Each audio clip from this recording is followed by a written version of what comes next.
What madness is this?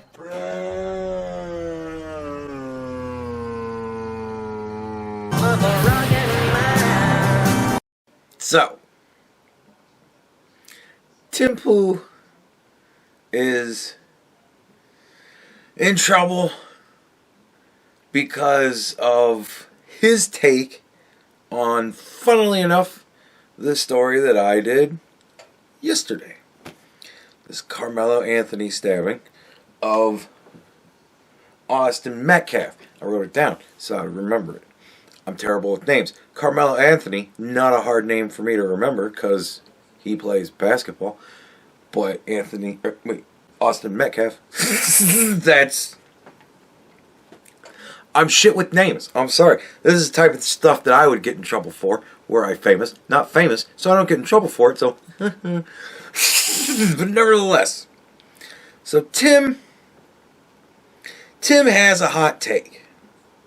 Tim's hot take is self-defense absolutism. That's the only thing I can think of to name it. That's all I can call it, is self-defense absolutism. If you, poke me, I can shoot you because I have a right to defend myself. It is not my responsibility to gauge how far that poke is going to go. Right? One poke can immediately lead to aerial assault bombardment from space. Exterminatus. Right? A poke in the chest is the same thing. Violence is words. Words is violence. You call me the N-word, I can shoot you. Right? It's the halfway point of the slippery stupid. And that's Tim's argument. It's self-defense absolutism. I just came up with the title of the video. Tim Pool and self-defense absolutism. Anyway. Anybody remember years ago when Milo Yiannopoulos, I think, was on Rogan, and somebody took a section of that and clipped it up terribly and put it out there. And everybody was talking about it, oh, what a scumbag Milo was. And I jumped in to defend Milo because that clip was clipped up all that shit. It was so terribly edited, and it's all, it's just awful that they had this edited clipping. And that's all I cared about was the edited clip. I wasn't paying attention to fucking anything that Milo was saying. I wasn't paying attention to any of the ramifications of everything that was being discussed. I was just, and I was totally on the side of Milo because the clip was edited. Not because I cared about what Milo was doing, but because the clip was edited. That was it. The clip was edited. Right? And Tim, I think, is going through the same thing that I was going through. He couldn't see the trees for the leaves. Fuck the fact that we're even in a forest. Right? Forget about the forest. Look at these leaves. Dude, there's trees too.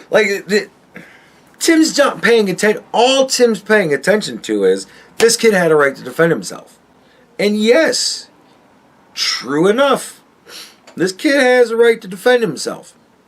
But the defense must remain somewhat proportional to the assault.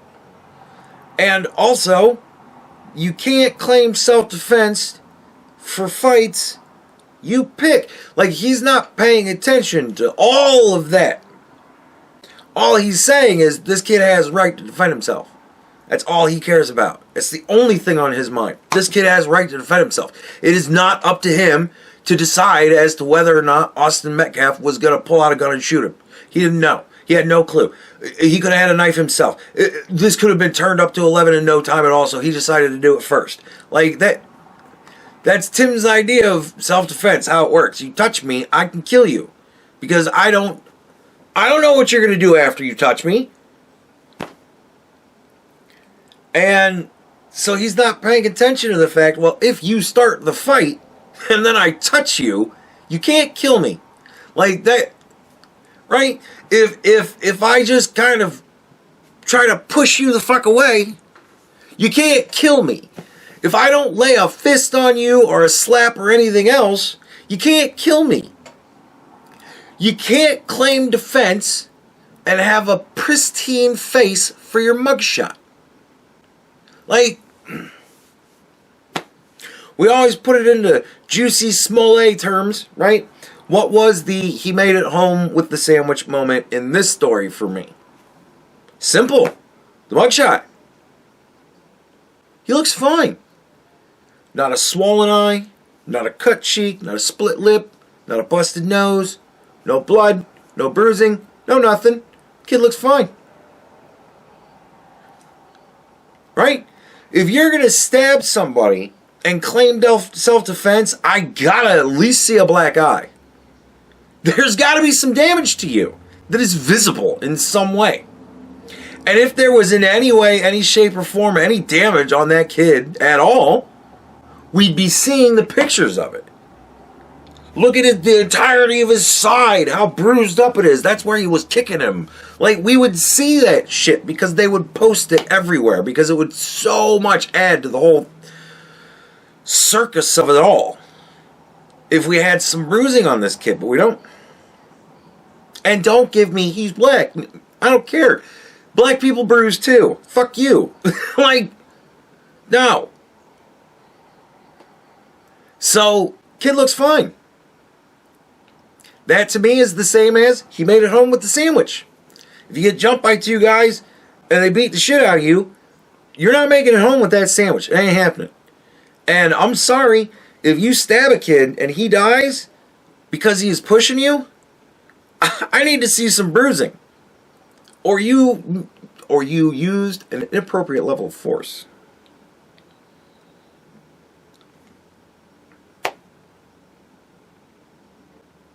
My guess is that this story is going to play out exactly the way it is right now.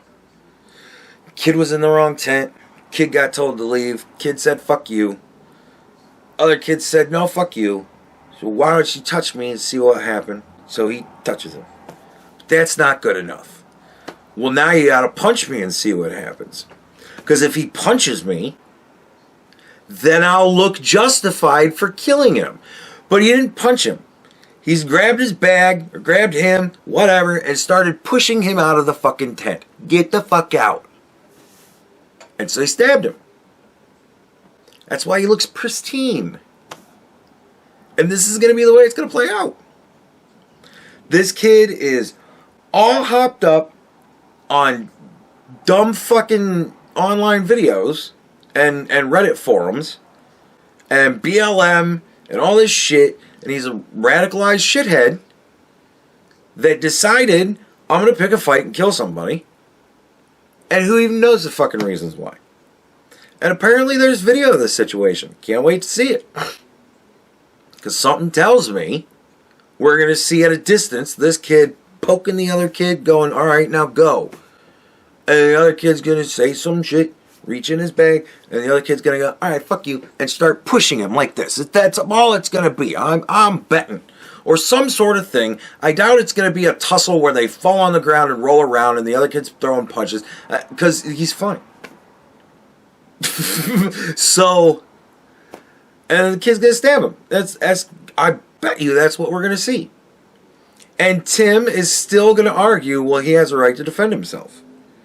Because Tim is stuck on he has a right to defend himself. Tim, that's one leaf. Look at all the trees. Right? Look at all the provocation. Right? Look at the forest, Tim. Look at the fact that if this shithead was really in fear of his life, all he needed to do was walk out from under the tent and go to the other tent, the one he belonged at. Like, if somebody tells me, hey, get out of here, I'm just going to go, okay, and go, because I don't care, right? Whatever. If somebody says to me, hey, this is for these people, and you're not these people, you're those people, you're those areas over there with those people. Oh, I'm sorry. And I get up and move. Like, that's it. But if somebody comes up to me and says, hey, get the fuck out of here or I'm going to kill you, I'm going to go. Like, I'm just going to go, okay, and I'm going to go. And if he starts chasing me and attacking me, I'm going to stab him with my knife. But when I have my mugshot taken, there will be visible damage on me. Like, but if he said, hey, get out of here, now fuck you. No, fuck you. No, that is not self-defense. And that right there is the forest, Tim. The forest that you just don't even seem to even comprehend exists. Is that there is no self-defense here because there was no attack. At best, there was pushing. And all because this kid just simply didn't want to leave the area that was not his area to sit in. That is the forest, Tim. The trees are the fact that the kid is pristine. There's not a scratch on him. No matter what. Not self-defense. Because there was nothing to defend against. But you're right, Tim. There's all these leaves, and every one of those leaves said that everybody has a right to defend themselves. Very true. And I know you get picked on a lot, and everybody swats you and all that kind of shit. I guess maybe you shouldn't have pointed out the exact damn near down to the city location where you fucking live at. Like, I don't know. Maybe you shouldn't have given so many fucking clues to where you are. Like, I understand you're a shrewd businessman, Tim. And I understand that most of those swattings happened while you were filming. It's very odd. Nevertheless, Tim's picked on a lot. Tim gets a lot of shit. And it's not right. And it's not fair. And whatever involvement he has in all of this stuff, whether it be turning a blind eye or whatever, I'm not saying anything. I'm not making any allegations. I'm not trying to stir up trouble. I'm just saying Tim's got a very little man syndrome problem on his back. I want to be able to defend myself no matter what. Like, because you got to understand, Tim at his heart is a lefty.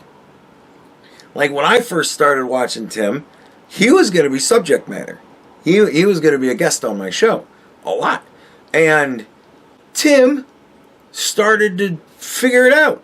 So really the only time I think that Tim ever actually made it onto the program was when I started to realize that I'm watching a leftist become fucking a realist. And I thought that was cool. But Tim's still a leftist. You can see it in the weakness. It's the weakness. Right? He can't make a choice. He can't make a decision. Right? Because if I make a stand, I might be wrong. And if I'm wrong, then I'll have to say I'm wrong. So unless Tim is absolutely sure, he's just going to go, and that's all part of it too. But Tim's a lefty. Tim desperately wants for words to be violence. Not really, not literally, but he's got that mindset. I want it to where if somebody pokes me in the chest, I can kill him. Like I want to be able to defend myself. And I want to have to not be criticized if my idea of what necessary defense is not actually necessary. Like, that's where Tim's at, I think. I think Tim just wants this weird lefty thing. Because Tim's just like, because he does get picked on a lot. I teased him a lot because Tim just is sad. I think Tim's sad. I just think Tim's sad. Like, I miss the old days when he would, like, read the headline and talk a little bit. And then he'd read the article and then he'd talk about himself for, like, 10 minutes. That was cool. 20 minutes of him reading the article and then 10 minutes of him talking about himself. But nowadays, it's a 30-minute video, and the first 2 minutes is him talking about the article, and then it's 10 minutes of him talking about himself, and then it's 5 minutes of reading the first, like, paragraph or two, and then another 20 minutes of him talking about himself. Like, it's fucking mind-numbing. And I can't take it anymore. So I don't use Tim to find news anymore. I use Tim to just kind of go, this is headlines. Like, I just read Tim as a headline and then I move on to people who are actually talking about the subject matter. But yeah, I don't know. Like, I'll admit, I don't particularly care for Tim. But it's just, he's so overblown and dramatic. And I think this is a dumb fuck Tim thing. I think ultimately at the end of the day, what's going to happen is he's going to get around to a point where he's going to go, hey, look, man, I was just trying to stir up controversy. Like, he's going to do the same fucking, because he does that shit on Twitch or Twitter all the time, where he'll post, oh, I wish Kamala Harris would have won, and everybody will go, because he knows he can bait the dummies in his audience, because his audience is full of dummies that get baited so easily. But even they are now figuring it out, and I bet you he's going to fall back on that and be like, I was just saying that, you know, he has a right to defend himself. And I just think... But anyways, Tim, yeah, blacklisted from the internet. That was one of my favorite Tim bits, when he was blacklisted from the internet. I'm like, Tim, you're all over the fucking internet. Like, you're not blacklisted from the internet. You're shadow banned. Like, that was funny. I had good times back then. But I can't stand the man anymore. He's one of those... he's a lefty. Once he got famous, once he started to get power, he started to enjoy wielding it. And now it's just all about Tim. Whatever. Everybody else says he's a great guy, so I'm sure he's a great guy in real life. It's just... he's exhausting. But, yeah, this is another Tim thing. I always love fucking with Tim. I love the moments when I get to fuck with Tim. It's good times.